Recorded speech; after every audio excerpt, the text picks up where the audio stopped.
21일 하늘에서 내리는 일용할 양식 하나님의 말씀은 창세기 11장 27절에서 32절까지 말씀입니다. 데라의 족보는 이러하니라. 데라는 아브람과 나홀과 하란을 낳고 하란은 롯을 낳았으며 하란은 그 아비 데라보다 먼저 고향 갈대아인의 우르에서 죽었더라. 아브람과 나홀이 장가 들었으니 아브람의 아내 이름은 사레며 나홀의 아내 이름은 밀가니 하란의 딸이요 하란은 밀가의 아버지이며 또 이스가의 아버지더라. 사레는 임신하지 못함으로 자식이 없었더라. 데라가 그 아들 아브람과 하란의 아들인 그의 손자 롯과 그의 며느리 아브람의 아내 사레를 데리고 갈대아인의 우르를 떠나 가나안 땅으로 가고자 하더니 하란에 이르러 거기 거류하였으며 데라는 나이가 205세가 되어 하란에서 죽었더라. 아멘. 오늘 이제 우리가 읽은 말씀은 이제 아브라함의 아버지 데라의 이야기를 기록하고 있습니다. 27절에 보면은 데라에게는 아브람과 나홀, 하란이라고 하는 세 명의 아들이 있었습니다. 그 중에 이제 하란은 이제 롯이라는 아들을 낳고 이제 우르에서 죽었다라고 말씀을 하고 있죠. 31절에 보면은 데라가 아브람과 또 하란의 아들 롯 그리고 며느리 사레를 데리고 그 갈대아인의 우르를 떠나서 가나안 땅으로 가고자 했다라고 말씀하고 있습니다. 이 당시 데라가 살고 있던 우르라고 하는 지역은 아주 번성한 상업 도시였습니다. 아주 살기 좋은 곳이었다라고 볼 수 있는 것이죠. 그런데 이제 이런 곳을 떠나서 가나안 땅으로 가려고 했다는 것입니다. 성경에는 왜 데라가 우르를 떠나서 가나안 땅으로 가려고 했는지 나와 있지 않습니다. 이게 이제 상식적으로 생각을 해봐도 이렇게 이해할 수가 없는 행동이기도 합니다. 왜냐하면은 이 우르와 이 가나안 땅, 그 예루살렘을 중심으로 하는 그 가나안 땅을 보면은 직선거리로 한 1000km 정도 떨어져 있다라고 봅니다. 그런데 이제 그 우르와 가나안 땅 사이에 산맥이 있기 때문에 이 1000km 직선거리로 갈 수가 없어요. 그래서 이제 돌아가야 되는 것이죠. 그래서 일반적인 상업도로를 따라서 이제 돌아가면은 보통 그 거리를 1600km 정도 된다라고 봅니다. 그러니까 엄청난 길을 가야 하는 것입니다. 뭐 그렇게까지 가서 더 좋은 상황이 된다라고 한다면 갈 수 있겠지만 이미 좋은 곳에 살고 있는 데라에게는 굳이 그런 땅으로 갈 이유가 없다라고 보는 것이 상식적인 것입니다. 그런데 이제 오늘 말씀을 보면은 그렇게 가는데 누구를 데리고 가냐면은 아브람과 사레와 롯을 데리고 갔다라고 말씀하고 있죠. 근데 이제 이 말씀에는 이렇게 세 명만 데리고 간 것으로 나와 있는데 이 창세기 29장에 나오는 말씀이나 또 그 외 여러 가지 말씀을 보면은 이 데라의 다른 아들인 나홀의 자손들이 이 하란이라는 지역에 살고 있었던 것으로 봐서 아마도 나홀도 같이 움직이지 않았을까라고 추정을 해볼 수 있는 겁니다.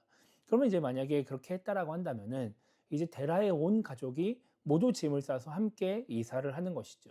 1600km 되는 거리를 가려고 짐을 싸가지고 이사를 하기 시작하는 것입니다. 성경학자들이 이 말씀을 이해하면서 데라가 왜 가나안 땅으로 가려고 했는지에 대해서 해설하는 부분들이 있는데 이것이 좀 해석이 갈립니다. 어떤 학자들은 이 12장에 나오는 아브라함을 부르시는 곳이 우르였다라고 말씀을 하기도 합니다. 그래서 이제 데라를 비롯한 모든 가족이 이 아브라함의 뜻을 따라서 함께 움직이다가 데라가 하란에서 머물렀다라고 하는 것이죠. 그리고 이제 아브라함은 부모를 놔두고 혹은 이제 데라가 죽고 난 다음에 하란을 떠나서 가나안 땅으로 갔다라고 이제 보는 겁니다. 이렇게 해석하는 근거가 뭐냐면은 창세기 15장에서 하나님이 아브라함한테 이런 말씀을 하세요. 너를 갈대아인의 우르에서 이끌어낸 하나님이다라고 말씀하시는 장면이 있습니다. 그러니까 이제 하나님이 아브라함을 갈대아인의 우르에서 이끌어냈기 때문에 하나님이 아브라함을 부르실 때 데라가 따라 움직였다라고 보는 겁니다. 또 다른 해석은 뭐냐면은 하나님이 데라를 먼저 부르셨다라는 해석입니다. 그러니까 아브라함을 부르시기 전에 먼저 데라를 부르셔서 데라가 이제 가나안 땅을 향해 떠났다라고 하는 것이죠. 그런데 데라는 그 하나님의 부르심에 100% 순종하지 못해서 중간에 있는 이제 하란에서 멈췄다라는 거예요. 그렇게 멈춰 있을 때 하나님이 아브라함을 다시 부르셔서 이제 창세기 12장에서 아브라함이 하란을 떠났다라고 말씀하고 있다. 이제 이렇게 보는 겁니다. 이렇게 해석하는 이유 중에 하나는 이 11장에 나오는 말씀의 주인공이 데라이기 때문에 그렇습니다.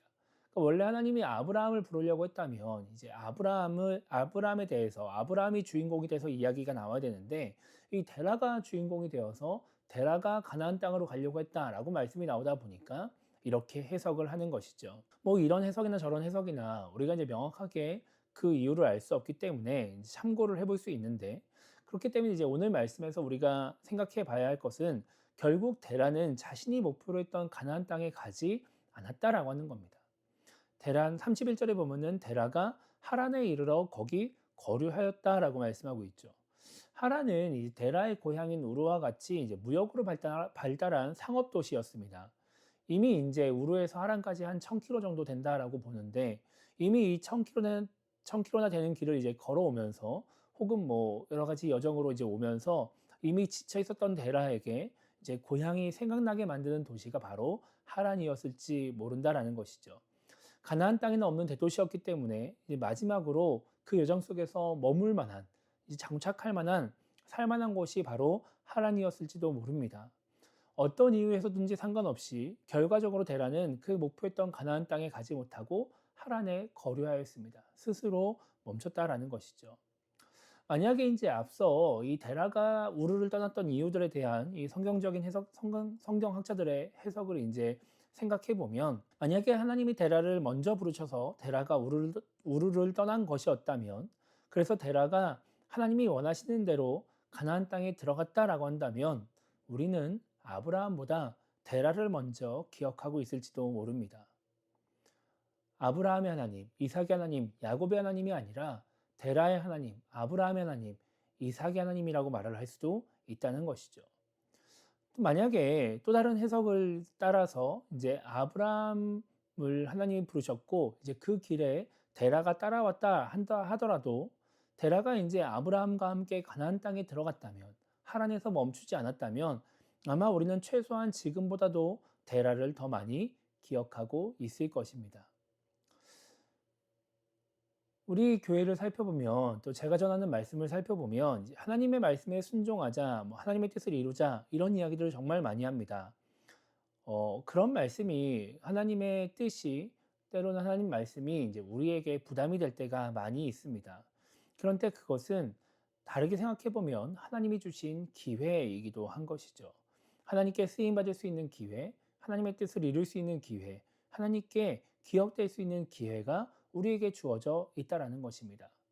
데라에게도 그런 기회가 있었습니다. 그런데 데라는 이런 이유든 저런 이유든 상관없이 어쨌든 결과적으로 그 기회를 놓친 사람이 되어 버렸습니다.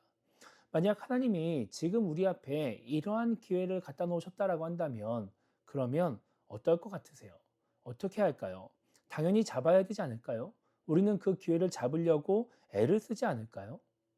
그런데 우리 신앙생활을 보고 우리의 인생을 보면은, 우리는 언제 우리에게 그런 기회가 오는지 또 왔는지를 정확하게 알지 못합니다. 뭐 데라도 그랬을지도 모르는 것이죠. 지금 자기에게 주어진 하나님의 뜻이 하나님의 주신 기회라는 것을 알지 못했을지도 모릅니다. 그래서 하란에서 머물렀을지도 모릅니다. 우리가 데라와 같이 우리에게 주신 하나님의 기회를 놓치지 않으려면 어떻게 될까요? 지금 나에게 주어진 그 말씀에 순종해야 합니다. 지금 나에게 주어진 그 말씀이, 하나님의 뜻이 당장 내가 보기엔 별거 아닌 것처럼 보여서 그냥 넘어가려고 하는 것이 아니라, 그냥 다음에 더 큰 말씀, 더 중요한 말씀, 더 대단한 말씀에 내가 순종해야지 라고 생각하는 것이 아니라, 그냥 지금 나에게 주어진 말씀에 순종을 하다 보면 우리는 그 기회를 붙잡고 또 큰 하나님의 뜻도 이룰 수 있게 되는 것이죠. 그렇게 살다 보면, 그렇게 지금 나에게 주어진 말씀에 순종하며 살다 보면 우리는 데라와 같은 사람이 되지 않을 수 있는 것입니다. 그래서 오늘 하루를 시작하면서 우리가 이렇게 기도했으면 좋겠습니다. 하나님, 지금 내 앞에 있는 말씀에 순종하는 사람이 되게 해주십시오. 그래서 지금 나에게 주신 기회를 놓치지 않는 사람이 되어서 이왕 신앙생활 하는 거 하나님의 뜻을 이루며 하나님께 기억되는 신앙인이 되게 달라고 기도하며 오늘 하루를 시작했으면 좋겠습니다. 데라와 같이 기회가 있었지만 그 기회를 놓쳐버리는 사람이 되는 것이 아니라, 기회를 붙잡아 하나님께 쓰임받는 우리 모두가 되기를 주님의 이름으로 축복합니다.